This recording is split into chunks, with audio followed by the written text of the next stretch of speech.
Hello बच्चों, good morning. हाँ बच्चों, this is Surjit Thakar, your lecturer in physics. बच्चों, अब आज का हमारा वीडियो जो है वो वाइट सेब्रेट्स लॉ के बारे में है। बच्चों, आपको आपको पता होगा कि जब भी किसी करंट कैरिंग कंडक्टर में या कोई कंडक्टर जिसमें करंट फ्लो कर रहा है तो उसके चारों ओर जो है वो मैग्नेटिक फील्ड जो है वो प्रोड्यूस हो जाता है।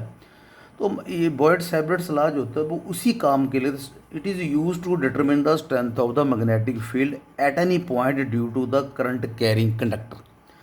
बॉयड सेब्रेट्स लॉ जो है, एक वायर है हमारे पास, कंडक्टर है, उसमें करंट फ्लो कर रहा है और उसके चारों ओर कहीं पर भी अगर हमारे पास कोई पॉइंट है,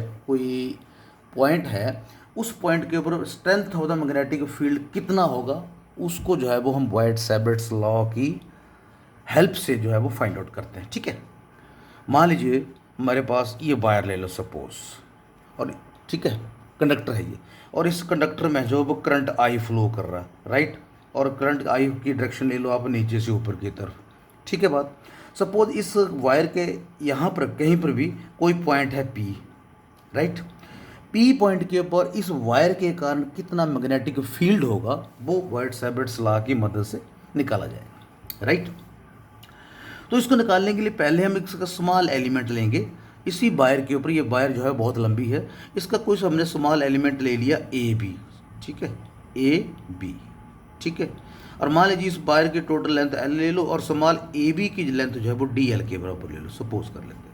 ये ए बी जो स्मॉल एलिमेंट जो ले रहे हैं, इसका स्मॉल पोर्शन जो ले रहे हैं करंट कैरिंग कंडक्टर का, सपोज इसकी लेंथ जो है वो डी एल के बराबर है और इसमें आई करंट फ्लो कर रहा है।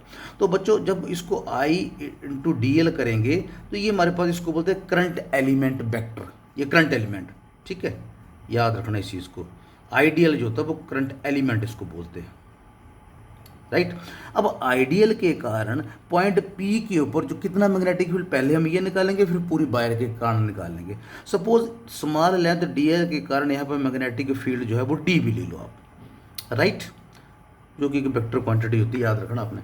तो आइडियल स्मॉल करंट एलिमेंट के कारण, ठीक है, मैग्नेटिक फील्ड पी के ऊपर जो है, और सपोज ये जो है वो यहाँ से ले लो आप आर डिस्टेंस के ऊपर, पी पॉइंट जो है वो यहाँ से आर डिस्टेंस के ऊपर है डी एल से। ठीक है, तो हमने निकालना है कि पी पॉइंट पर स्मॉल ए बी पोर्शन के कारण स्मॉल डी एल पोर्शन के कारण कितना मैग्नेटिक फील्ड है जो कि डी बी के बराबर, वो कितना होगा, वो उसका फार्मूला कैलकुलेट करना है।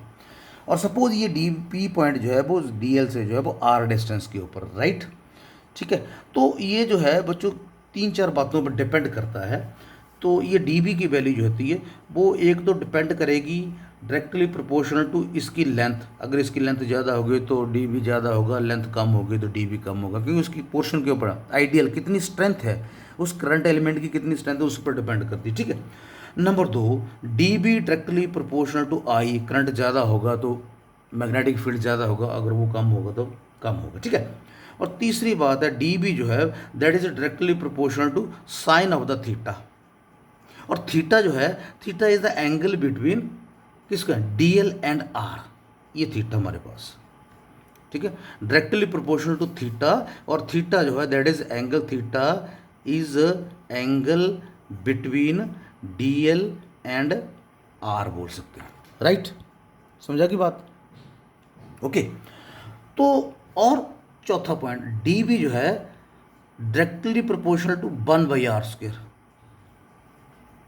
ठीक है, चार बातों के ऊपर डी बी जो है वो डिपेंड करता है, राइट। जब इन सभी चीज़ों को कंबाइन कर देंगे, इसका मतलब डी बी जो है वो डायरेक्टली प्रोपोर्शनल टू क्या होगा, I D L sine theta upon r², right. और D B is equal to K I D L sine theta upon r²।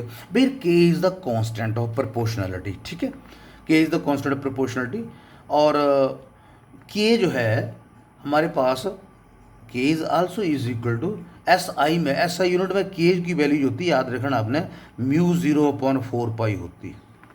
ठीक है, के की वैल्यू होती है वो μ0/4π, और μ0 जो है वो एब्सोल्यूट परमेबिलिटी होता है, absolute permeability. Mu zero is the absolute permeability of free space और वैक्यूम।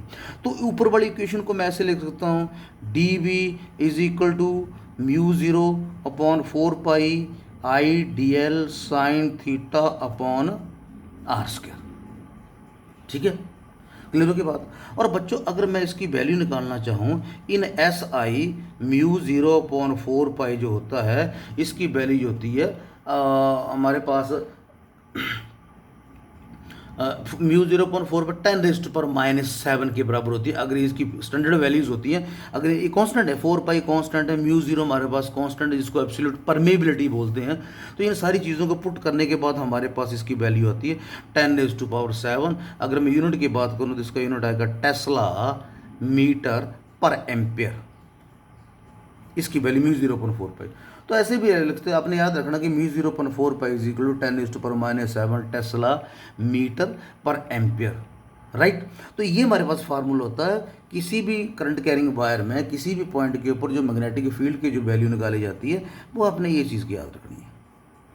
इसका फार्मूला हमारे पास बनता है D B is equal to mu 0.4 pi I D L sine theta upon R square. अगर पूरे के कारण निकालना तो इसको इंटीग्रेट कर देंगे, राइट। चलो पहले वेक्टर, अच्छा इसको ये I D L sine theta upon R square, अगर इसको वेक्टर फॉर्म में लिखना चाहूँ मैं, क्योंकि डी बी जो है हमारे पास एक वेक्टर क्वांटिटी है, अगर इसको मैं वेक्टर फॉर्म में लिखना चाहूँ तो म्यू 0/4 पाई। और आपको पता है साइन थीटा जब लगा, साइन थीटा जो होता है वो क्रॉस वेक्टर प्रोडक्ट होता है, तो इसको मैं लिखूँगा I D L cross R vector, right, upon R square. ठीक है, आर कैप, ये आर कैप है, R cap is the unit vector. R vector जो है हमारे पास ये इसकी लेंथ है, यहाँ से इसकी डायरेक्शन। अब ये डायरेक्शन इसकी कैसे रहेगी, it is given by its unit vector R cap. R cap is the unit vector, clear होगी बात। और आर कैप अगर इसको वेक्टर नोटेशन में हम देखें तो हमें पता है कि थोड़ा सा इसको और अगर मैं रिफाइन कर दूं तो हमें पता है कि आर वेक्टर जो होता है उसमें दो चीज़ें आती हैं, एक तो उसका मैग्नीट्यूड आता है और दूसरा क्या आता है, इसकी यूनिट वेक्टर डायरेक्शन आती है। ठीक है, तो आर कैप को मैं यहाँ से क्या लिख सकता हूँ, R vector upon its magnitude, right. या इसको मैं लिखूंगा आर वेक्टर, मैग्नीट्यूड का मतलब उसमें तो डायरेक्शन का तो लेना देना कोई नहीं, आर वेक्टर अपॉन आर। अगर ऊपर वाली इक्वेशन में इसको मैं पुट कर दूंगा तो मैं इसको डी बी को ऐसे भी लिख सकता हूँ, क्या लिखूँ, mu 0/4 I D L cross R vector upon R, नीचे आर, पहले आर स्क्वायर, आर के साथ मल्टीप्लाई होगा आर क्यूब, याद रखना आपने। ठीक है, राइट, इसको ऐसे लिख सकते हैं। तो ये अपॉन आर क्यूब आ गया हमारे पास, याद रहेगा। ठीक है, अब ये जो मैग्नेटिक फील्ड है, स्मॉल मैग्नेटिक फील्ड जो है वो तो हमारे पास इसके बराबर आ गई इन वेक्टर नोटेशन। अगर पूरा निकालना हो, पूरे वायर के कारण निकालना हो तो डी बी को इंटीग्रेट कर देंगे, डी बी को इंटीग्रेट कर देंगे। तो यहाँ पे इसको क्या लिखूंगा, mu 0/4 I D L cross R vector upon R cube, ये इंटीग्रेशन, ये टोटल मैग्नेटिक फील्ड आ जाएगा बी के कारण, पूरी वायर में जो करंट फ्लो कर रहा है उसके कारण। ठीक है, अब बच्चों एक बात और बड़ी और इम्पॉर्टेंट आती है, जब हमारे पास ये एक वेक्टर क्वांटिटी है तो इसकी डायरेक्शन क्या होगी, मैग्नीट्यूड तो ये निकल गया, जो भी है ये मैग्नीट्यूड निकल गया। अब इसकी डायरेक्शन की भी बात की जाएगी। तो बच्चों डायरेक्शन इसकी निकाली जाती है राइट हैंड थंब रूल। ये मेरा राइट हैंड है, ओके, और ये मेरा थंब है। तो जिस डायरेक्शन में करंट फ्लो करेगा उस डायरेक्शन में आपने थंब को एडजस्ट करना है। जैसे करंट ये ऊपर को फ्लो कर रहा है तो ऊपर को ऐसे फ्लो कर दिया। मेरे पास पॉइंट पी कहाँ पे है, पॉइंट पी कहीं यहाँ पे आप फिगर में देख सकते हैं। और मेरे हाथों की डायरेक्शन देखिए आप, मेरा ये राइट हैंड है और करंट ऊपर को फ्लो कर रहा है तो मैं अंगूठा ऊपर को रखूँगा, राइट, समझा की बात। और मेरे पास पी पॉइंट यहाँ पे है और इसका निकाला जाता है राइट हैंड थंब रूल से। हम उंगलियों को कर्ल करते हैं, फिंगर्स को कर्ल करते हैं। जिस जगह पे वो पॉइंट होगा उस जगह पे जो उंगलियों की जो टिप की जो डायरेक्शन होगी that will be the direction of the magnetic field. ठीक है, ये मेरा थंब है, थंब को मैं ऐसे रखूँगा, जैसे भी करंट फ्लो कर रहा है ऐसे फ्लो कर रहा है, और फिर मैं उंगलियों को घुमाऊंगा। ठीक है, और जहाँ पे पी पॉइंट आपको लगेगा कि पी पॉइंट यहाँ पर है, उस पॉइंट के ऊपर हमने देखना कि हमारी फिंगर की जो है डायरेक्शन किधर को है। जिस डायरेक्शन में उस पॉइंट के ऊपर जिस डायरेक्शन में फिंगर्स होंगी उसी डायरेक्शन में मैग्नेटिक फील्ड रहेगा। ठीक है। अब यहाँ पे इसकी बात कर लेते हैं। ये थंब जो है वो करंट ऊपर को है तो थंब मेरा ऊपर को हो गया। फिर मैंने पॉइंट पी, आप देखिए पॉइंट पी यहाँ पे है, राइट। तो मैंने जब कर्लिंग फिंगर की कर्लिंग की, तो मैं जब कर्लिंग करूँगा तो मेरी फिंगर जो है वो यहाँ पे अगर मैं देखूंगा तो मेरी फिंगर्स की डायरेक्शन जो है वो कहाँ को आ रही है, अंदर को आ रही है, राइट। टिप यहाँ पे पॉइंट पी है यहाँ पे, तो फिंगर की डायरेक्शन जो है वो इस पॉइंट के ऊपर अंदर को जा रही है। इसका मतलब ये हो गया मैग्नेटिक फील्ड की यहाँ पर डी बी की जो डायरेक्शन होगी that will be represented by cross. Cross का मतलब है perpendicular and inside the paper, ठीक है। यहाँ पे perpendicular and inside the paper, समझा की बात।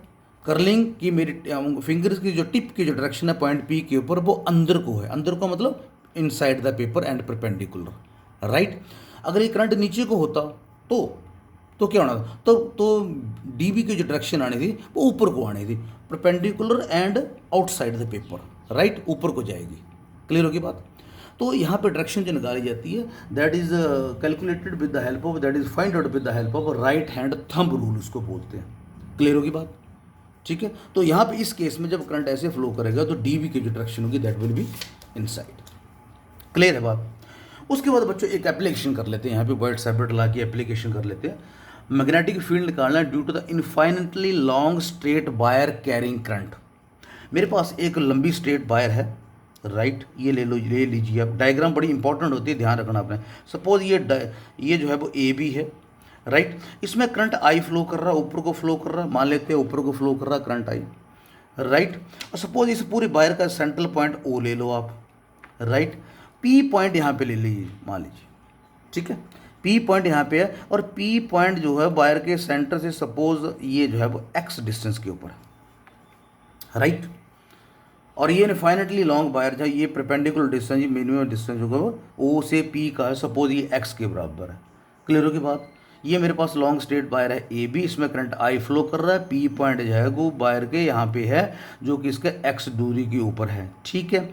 इसी वायर के ऊपर सपोज मैंने एक स्मॉल करंट एलिमेंट ले लिया डी एल, ये ले लो। पहले डी एल के कारण निकालेंगे पी पॉइंट के ऊपर मैग्नेटिक फील्ड हो कितना होगा, फिर सारे को इंटीग्रेट कर देंगे, वो सारे का सारा आ जाएगा, ठीक है, राइट। और सपोज ये डी एल जो है वो इसके सेंटर ओ से जो है वो एल डिस्टेंस के ऊपर ले लो आप, मान लीजिए, ठीक है, राइट। और सपोज ये डीएल जो है वो पॉइंट पी से आर डिस्टेंस के ऊपर है, ठीक है।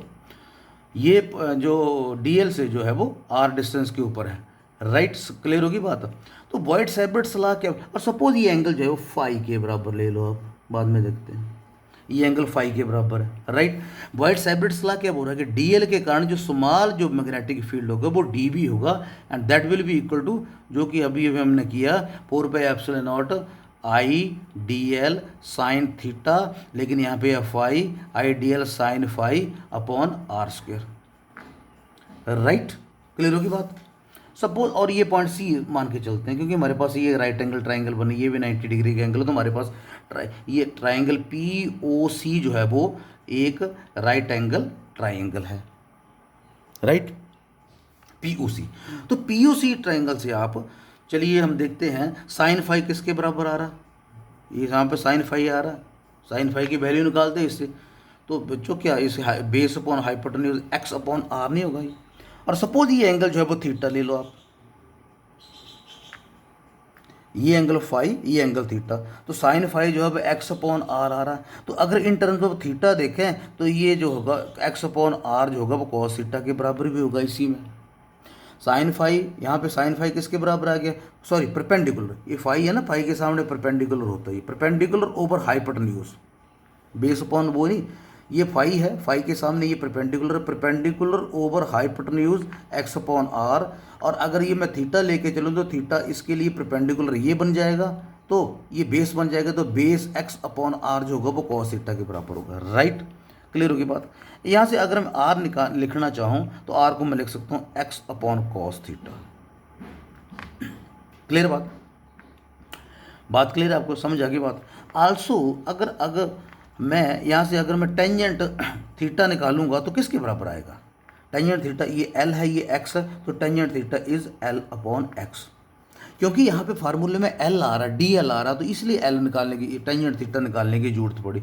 तो यहाँ से एल कितना आ गया, एक्स टेंजेंट थीटा, राइट। लेकिन यहाँ पे तो एल नहीं है, डी एल है, तो इसको डिफ्रेंशिएट करेंगे।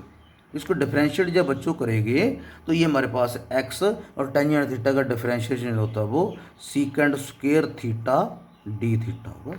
एक्स कांस्टेंट है, कांस्टेंट एज इट इज रह गया। टेंजेंट थीटा का डिफ्रेंशिएशन जो होगा वो सीकेंड स्क्वायर थीटा होता है, सीकेंड स्क्वायर थीटा और एंगल का डिफ्रेंशिएशन। तो ये याद रखना कि डी एल जो है वो X secant square theta D theta आ गया हमारे पास, राइट।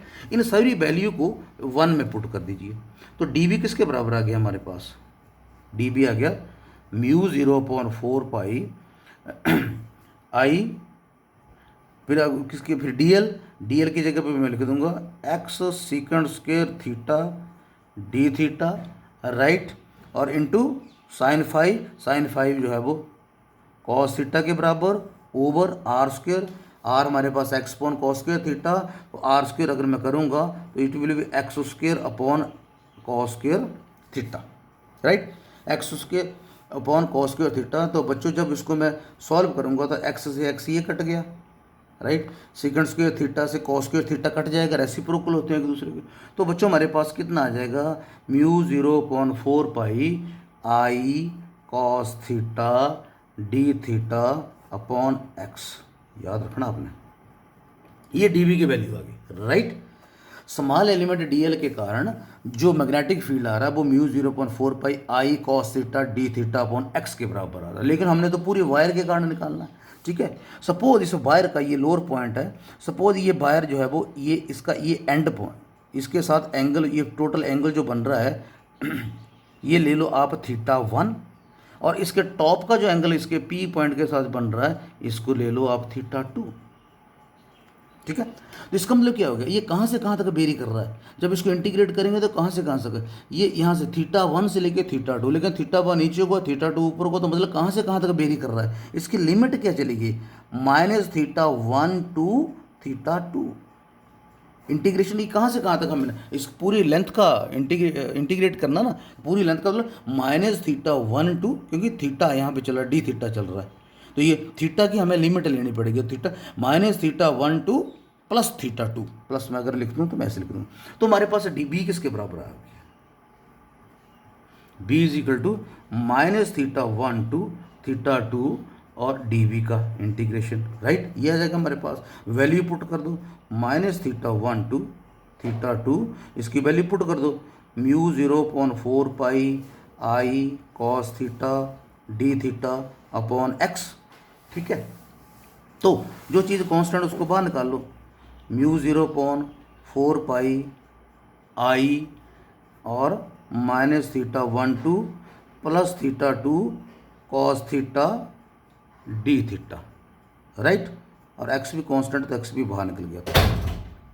इंटीग्रेशन जो है वो इसका निकला -θ1 to θ2 cos theta D theta का इंटीग्रेशन जो है वो इसका निकालेंगे, राइट।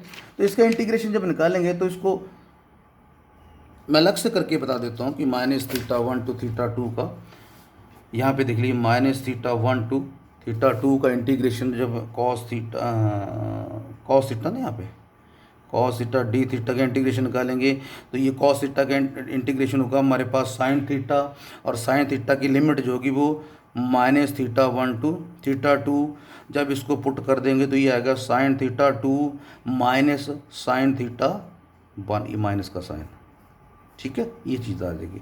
तो ये क्या आ गया हमारे पास, साइन θ2 प्लस, क्योंकि minus sine of -θ is equal to minus sine theta, तो ये माइनस माइनस प्लस हो गया, तो साइन θ1, राइट।